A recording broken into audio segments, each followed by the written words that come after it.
The city of Chicago in early spring has a specific kind of chill. It seeps into your bones, a reminder that winter isn't quite done with us. But today, the cold didn't bother me. I was wrapped up in my own little world of excitement. I sat on my bed, scrolling through designer handbags on my phone, the soft light from the screen illuminating my face. My sister, Clara, was at the kitchen table across the hall, studying for her final exams. She had a pile of books stacked in front of her, a focused frown on her face. That's always been her thing. The hard work, the discipline, the I'm going to save the world with my college degree routine. Me? I've always been about the here and now, the thrill of the chase. The apathetic drizzle outside made the apartment feel cozier than usual, a contrast to the storm brewing inside me. My dad, a man of quiet authority, walked into my room and sat on the edge of my bed. He held a checkbook in his hand. "Jess," he said, his voice low, "I need you to run an errand for me." I looked at him, my eyebrows raised. He was never one for spontaneous requests. He handed me a check. It wasn't one of those small, insignificant amounts for groceries. This was a 5-figure number, written out in black ink. My heart hammered against my ribs. "What's this for?" I asked, trying to sound nonchalant. "It's a surprise for your mom's birthday," he said, a faint smile on his lips. "I want you to go shopping, get her something nice. Use this. It's her college fund. It's more than enough. Buy yourself a little something too." He didn't even flinch. My mind raced. Clara's college fund? My sister, who had worked tirelessly since high school, who had dreamed of a degree in social work, who had spent every waking moment preparing for this. My dad was just giving it away? To me? A thrilling, wicked idea sparked in my mind. This was the universe telling me I deserved this. My dad, my rock, was giving me permission to do something selfish, something that felt so deliciously wrong. The check felt heavy in my hand, a silent permission slip to a whole new life. If you're enjoying this story, don't forget to like and subscribe to the channel for more content. The streets of Chicago, with their towering glass buildings and bustling crowds, felt like a movie set. The city hummed with a different kind of energy as I stepped out of the cab onto Michigan Avenue. The check was safely tucked into my purse, a secret burning a hole through the leather. The world felt like my personal oyster. I wasn't just shopping. I was asserting my right to be a priority. The guilt was a distant, annoying hum in the back of my mind, easily drowned out by the lure of luxury. I started with a new handbag, a sleek black leather one that was way out of my usual budget. The store was quiet, refined, and the saleswoman treated me like a princess. I loved it. I loved the way the leather felt under my fingertips, the way the logo gleamed in the light. It wasn't just a bag. It was a symbol of my new status. From there, I moved on to shoes, then a new coat. The money was a blur of transactions. Each purchase felt more intoxicating than the last. I was in a haze of retail therapy, convinced I was making up for every small sacrifice I'd ever had to make. I thought about Clara a couple of times. I imagined her at the library, surrounded by her books, her dreams as clear and tangible as the check in my hand. Did she know? Of course not. Dad would never tell her. She was the family's little hero, and I was the one who got things. I always had. The idea of her reaction, the pain in her eyes, was a fleeting, uncomfortable thought. I pushed it away, focusing instead on the thrill of the present. The city lights began to twinkle as dusk settled in, painting the street in hues of orange and purple. The day had been perfect. I was tired, my arms full of shopping bags, but a smile was plastered on my face. I had everything I wanted. Returning home felt like stepping back into reality, a stark contrast to the dreamlike quality of my shopping spree. The apartment smelled of fresh brewed coffee and the faint scent of old books. Clara was still at the kitchen table, her head in her hands. She looked exhausted, her hair tied up in a messy bun. My heart gave a little jolt, a quick, unpleasant beat of something that might have been remorse. But I shook it off. This was my life, my choice. I dropped the shopping bags on the floor with a soft thud. "Where were you?" Clara asked, looking up from her notes. Her voice was tired, devoid of its usual energy. "Just out," I said, my voice carefully neutral. I didn't want to give anything away. "Out? You've been gone all day," she said, her eyes narrowing as she saw the shopping bags. "What's all this?" "Oh, just a little something for myself," I lied, pulling a small box out of one of the bags. It was a scarf I'd bought for Mom. "And this is for Mom's birthday."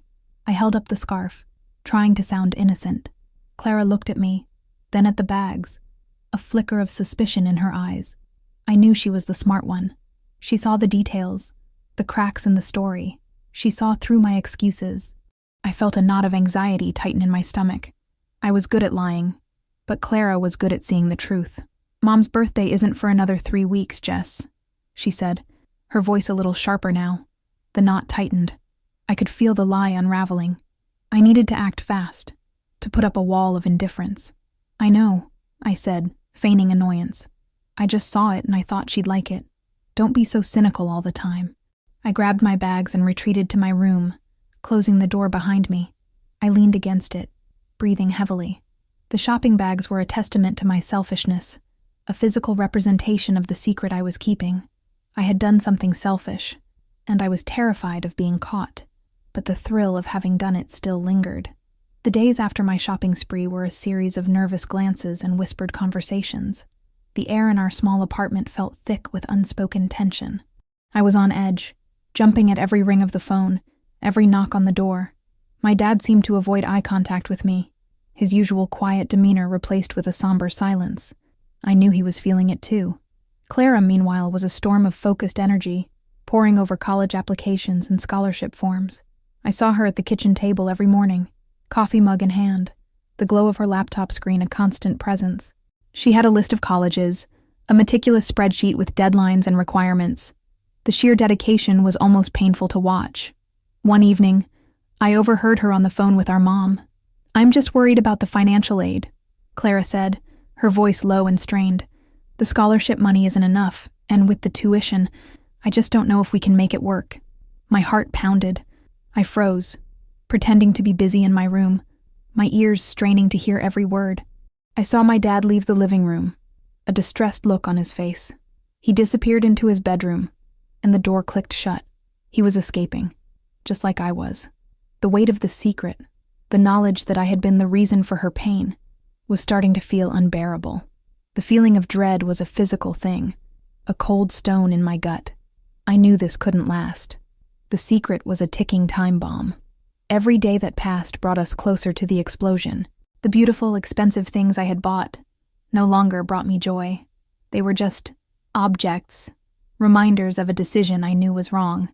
I was trapped, a villain in my own story, and the walls were closing in. I could hear Clara's faint, distressed voice from the kitchen and my dad's silence from his bedroom. The air was filled with a quiet despair, and I knew it was all my fault. If you're still watching and enjoying the story, please hit that subscribe button to support the channel and make sure you don't miss the next chapter. The explosion came a few days later. It was a Saturday morning.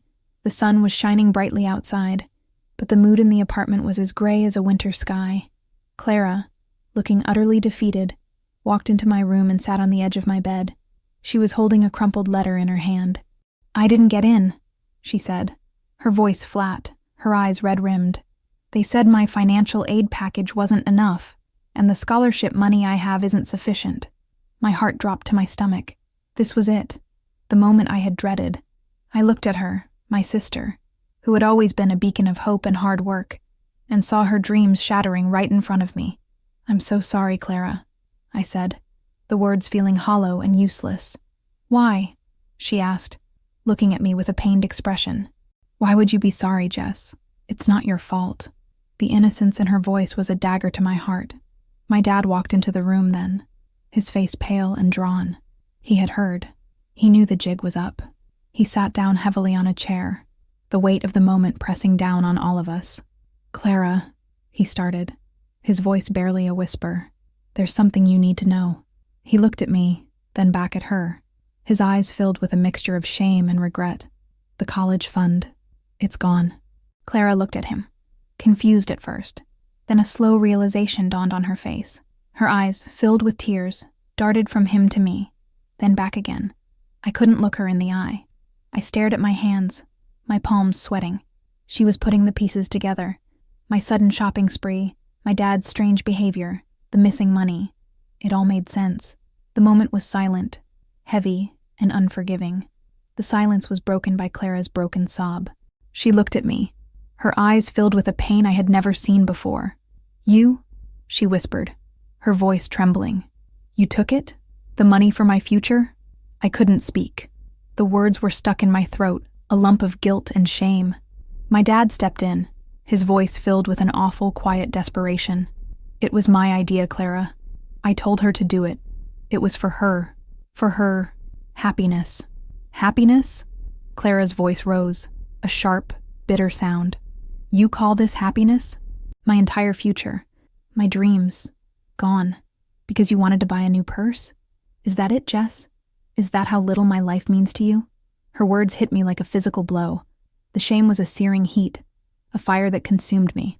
My beautiful new clothes, my expensive handbag, they all felt like ash in my mouth. I had thought I was deserving, that this was my turn. But looking at the wreckage of her dreams, I saw myself for what I truly was: selfish, entitled, and cruel. My dad sat there, defeated, his head in his hands. He was a coward, and I was just like him. We had both betrayed the one person who trusted us the most. The atmosphere in the apartment changed instantly. The air was no longer filled with a quiet tension, but with a palpable, icy rage. Clara didn't speak to me, or to our dad. She moved through the apartment like a ghost, a silent, heartbroken presence. I tried to talk to her, to apologize, but she would just look at me with eyes devoid of any warmth. Her silence was louder than any scream. I felt the weight of my actions every time I saw her. I saw the empty future I had created for her. My dad tried to talk to me one evening. "We'll fix this, Jess," he said, his voice weak. "We'll find a way to get her the money." "No, Dad," I said, the words heavy with a new, bitter understanding. "We won't. I did this. I need to fix it." But I knew it wasn't that simple. I was broke, and the money was gone, spent on things that now seemed so trivial and ugly. I had robbed my sister of her future, and there was no way to buy it back. The guilt was a constant companion, a heavy blanket that smothered any joy. I was losing my dad's respect, and I had already lost my sister's trust. I was alone, isolated by my own selfishness. My world was crumbling, and there was no one to blame but myself. We're in the final chapters now. Please hit the subscribe button to see how the story ends and to support the channel. The weight of my actions settled over me like a suffocating blanket. My friends, once a constant presence in my life, became distant echoes. They'd see my new clothes, my expensive handbag, and their casual questions about where the money came from were met with my panicked, flimsy lies. I'd stammer about a great find at a sample sale, a gift from a distant relative, anything to deflect. But they weren't stupid. The questions stopped, and so did the invitations. My phone, once a lifeline of texts and calls, fell silent. My social circle, a source of validation and a constant distraction from my own life, was now gone. I was alone, sitting in my room, surrounded by my expensive purchases that no longer held any appeal. They weren't trophies of my success. They were a monument to my worst decision. The silence at home was even more deafening. My dad and I hardly spoke. The betrayal had created a chasm between us. He was a shadow of his former self, burdened by the immense guilt of his role in all of this. He'd avoid my gaze. His shoulders slumped, as if carrying an invisible weight. Our family, once a tight-knit unit, was a fractured mess. The silence was an unbearable presence, a constant reminder of what I had done. Clara, meanwhile, was fighting back with a quiet fury. She found a job as a barista at a local coffee shop, her once delicate hands now calloused from long hours of work. She was working 2 jobs, saving every penny, trying to rebuild the future I had destroyed in a single day. I would see her come home late, exhausted, her face pale, and the sight of her working so hard while I sat in my room with my ill-gotten gains was a physical ache. It was a constant reminder of the life I had stolen from her. I was a prisoner in a gilded cage of my own making, trapped by my selfishness and greed. My once bright future was now a desolate, empty landscape. I was watching my life fall apart, and I was powerless to stop it. The guilt was a living, breathing thing, and it was suffocating me. One particularly miserable, rainy evening, I was sitting alone in the living room, staring out the window at the blurred city lights. The rain pattered against the glass, a mournful drumbeat. I was in a pit of despair, convinced there was no way out. My mind was a whirlwind of what-ifs and if-onlys. That's when my eyes landed on Clara's laptop on the coffee table. She had left it open, and the screen showed an application form for a local community college. It wasn't the prestigious university she had dreamed of, but it was a start, a small, desperate glimmer of hope. It was a tangible thing, a flicker of light in the darkness I had created. I picked up the laptop, my hands trembling. I scrolled through the application, and then I saw it.